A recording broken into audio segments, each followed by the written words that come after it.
quel plaisir de vous retrouver cette semaine pour cette nouvelle vidéo. Aujourd'hui, on va aborder un sujet qui est super important, mais de toute façon, je crois que je dis ça à chaque fois, parce que tout ce que je vous raconte est super important. Je suis géniale. Bref, cette semaine, on va comprendre ensemble pourquoi il est super important de pardonner. Pourquoi pardonner alors qu'il y a quelqu'un qui nous a fait énormément souffrir, mais même parfois les pires souffrances, celles qu'on qualifiera toute notre vie de totalement impardonnables. On a tous vécu des choses hyper difficiles, hyper compliquées, et justement, on s'est toujours dit « mais ça, je ne lui pardonnerai jamais !» Ouh, mauvaise idée. Je sais, c'est très difficile à admettre, mais croyez-moi, si vous voulez vous libérer, vous avez plutôt intérêt à passer par la case pardon. Qu'est-ce qui se passe quand une personne nous fait terriblement souffrir? Déjà, on a mal, hein, et au passage, malgré le temps qui passe, on éprouve toujours des sentiments qui sont terribles. On éprouve la colère, la haine, le dégoût. Et qu'est-ce qui se passe à l'intérieur de notre corps? Eh bien, tous ces sentiments horribles nous rongent et nous détruisent, nous empêchent d'évoluer, nous empêchent de soigner les blessures qui nous ont été affligées, et du coup, on reste bloqué dans ces vieux schémas et dans cette colère. Croyez-moi, c'est comme de l'humidité qui continue à pourrir à l'intérieur. Vous voyez, c'est dégueulasse, c'est dégoûtant, ça vous pourrit la vie. Il n'y a rien d'épanouissant dans la colère, la haine ou le dégoût, je vous le certifie. Alors oui, il y a des situations qui sont plus compliquées que d'autres à pardonner. Je sais de quoi je parle, je vous l'ai déjà dit, je n'irai pas dans les détails, mais croyez-moi, j'ai vécu des souffrances terribles. Mais vraiment, on m'a affligé des choses que n'importe qui qualifierait de totalement impardonnables. Et bien pourtant, j'ai réussi à pardonner. Ça a été un long travail, ça a été une longue introspection, mais à un moment donné, on a envie d'avancer et on a envie de passer à autre chose, on a envie de tourner cette page. Et du coup, on pense énormément à cette chose-là et on se dit, mais la solution, c'est de pardonner. Même les pires choses, je vous l'assure. En fin de compte, ce qu'il faut comprendre, c'est qu'on s'afflige tout seul cette souffrance. L'autre personne, à moins qu'elle ait une conscience, chose qui peut arriver aussi, et donc elle vieillit avec en tête ce qu'elle vous a fait et elle s'en veut terriblement, ça peut exister. Mais il y en a d'autres, ils en ont rien à faire de ce qu'ils vous ont fait, ils sont même plutôt fiers de leurs conneries. Oui, j'ai dit conneries. Vous avez l'habitude à force, hein? C'est pas grave. Quoi qu'il en soit, eux, ils s'en foutent, ils ne souffrent pas. Mais vous avez attaché des chaînes autour de vos poignets et cette souffrance vous lie encore inconsciemment à cette personne. Si vous voulez vraiment vous libérer de cette personne, vous libérer de ces sentiments pourris, eh bien je vais vous donner une astuce qui fonctionne très bien. On n'a pas toujours envie de s'adresser directement à la personne. Pour lui accorder le pardon, c'est vrai qu'il est intéressant de se retrouver face à elle. Mais parfois, déjà d'une, cette personne peut être décédée, vivre extrêmement loin, ou alors, non, vous êtes aussi pris par la peur et je peux le comprendre tout à fait. Donc dans ces cas-là, qu'est-ce qu'on fait? Dans un premier temps, vous prenez une feuille et vous adressez une lettre à cette personne avec à l'intérieur toute la colère, tout le dégoût que vous pouvez ressentir en elle. Mais n'hésitez pas, hein, vous y allez, les gros mots, les scènes dont vous vous souvenez, tout, vous mettez tout, vous lâchez, vous videz ce que vous avez à l'intérieur de vous.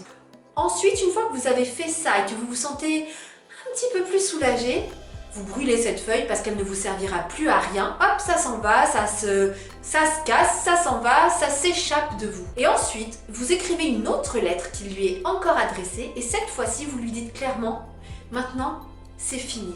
Je me libère, je te libère, je coupe ces chaînes, je te pardonne et je passe à autre chose. » Et mine de rien, on a l'impression qu'on s'est adressé à cette personne. Par contre, juste une chose, une fois que vous avez écrit votre lettre de colère ou même votre lettre de pardon, vous ne relisez pas la lettre. On s'en fout des fautes d'orthographe, on s'en fout des fautes de français. Vous avez lâché, vidé tout ce que vous aviez à dire. C'est ça qui est important dans l'affaire. Mais vous ne relisez pas parce que, désolé pour l'image, mais ça fait la même chose que si vous ravaliez votre vomi. Vous voyez ce que je veux dire? Donc surtout, vous laissez ça, vous brûlez, vous laissez partir. Et croyez-moi, ça va vous soulager. Mais pour ça, il faut vraiment être prêt à l'intérieur à pardonner à cette personne. Je vous assure que le but, c'est vraiment de se libérer soi. Ça ne veut pas dire pour autant que cette personne va revenir dans votre vie, que vous lui accordez la permission de revenir dans votre vie. Non, ça n'a rien à voir. Vous lui dites simplement, moi maintenant je ne souffre plus.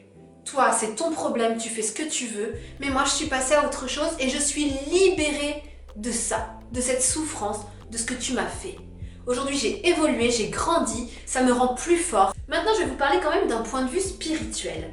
C'est-à-dire que si vous n'êtes pas spirituel, je vous conseille de couper la vidéo parce que ce que je vais vous dire là, ça va vous servir à rien du tout, vous n'y croirez pas. Moi, je suis spirituelle, j'ai compris énormément de choses et du coup, j'ai envie de partager ça avec vous parce que c'est très pertinent et ça va pas mal vous aider.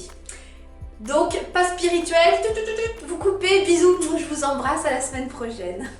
Dans ma spiritualité, dans mon élévation, on va dire, dans les choses que j'ai compris depuis pas mal de temps maintenant, j'ai compris donc qu'on était un corps physique, mais qu'à l'intérieur, on était une âme. Donc au final, notre âme, elle est toujours là, elle est toujours vivante, on vit toujours. Le corps physique, c'est comme une voiture qu'on met à la casse quand elle est morte, quoi. Hein. Désolée pour l'image, mais c'est la réalité. Bref.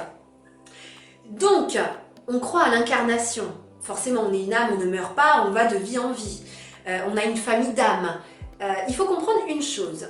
La personne qui vous a affligé cette souffrance, c'est que dans sa vie, dans son incarnation, elle devait vivre ça pour surmonter ça. C'est-à-dire que, par exemple, un assassin, il devait lutter contre cette envie de tuer. Vous voyez ce que je veux dire? Il devait soigner ça. En l'occurrence, s'il l'a fait, ça veut dire qu'il a clairement foiré son incarnation. Mais qu'est-ce qu'il en est de la victime? Eh bien, c'est un accord d'âme, c'est un contrat. Toi, tu dois vivre ça, moi, je dois vivre ça, et ben on va se l'affliger tous les deux. Ok, top là, on va faire ça. Et donc, vous vous retrouvez dans votre incarnation, vous vous retrouvez dans votre vie, vous avez oublié cet accord. Parce que, voilà, quand vous êtes incarné, vous ne vous souvenez pas des accords d'âme. Et du coup, vous vous retrouvez face à cette personne qui va vous faire du mal. Et moi, ça m'a aidé à pardonner une personne qui m'a fait vraiment très très mal quand j'étais petite. Je me suis dit, déjà d'une, il était malade, et de deux, c'était sa mission. Moi, j'en avais une autre, c'était de surmonter ça, et c'était donc un contrat, un accord d'âme entre lui et moi. À partir du moment où j'ai compris ça, j'arrive même à ressentir de l'amour pour lui. Parce que je me dis, c'était son boulot, c'était son job, il a fait ce qu'il avait à faire. Le but, c'était de me faire évoluer, et aujourd'hui, croyez-moi, je me sens grandissante, j'ai même plus mal, alors que pourtant, je peux classer cette souffrance dans l'impardonnable. Croyez-moi. Donc voilà, c'est vraiment le meilleur conseil que je puisse vous donner dans cette vidéo, mais il faut vraiment être ouvert à la spiritualité. Donc j'espère que ça vous plaira, que ça vous servira à quelque chose, et j'espère sincèrement que vous arriverez à comprendre qu'il est primordial de vous libérer de ces chaînes, que ça ne vous fera pas avancer. Donc c'est avec beaucoup d'amour et beaucoup de compassion que je vous conseille de pardonner. C'est pas du tout un acte de faiblesse, au contraire, c'est une force immense. Et j'espère qu'un jour vous y arriverez. Donc voilà, si cette vidéo vous a plu, n'hésitez pas à la partager, à liker, à commenter, parce que j'adore pouvoir parler un petit peu avec vous, avoir vos ressentis. Moi, je vous retrouve la semaine prochaine pour une nouvelle vidéo. D'ici là, prenez soin de vous, pardonnez-vous à vous-même d'avoir laissé cette personne vous faire du mal, si c'est quelque chose qui est tout à fait pardonnable. Je vous embrasse, prenez soin de vous, bisous.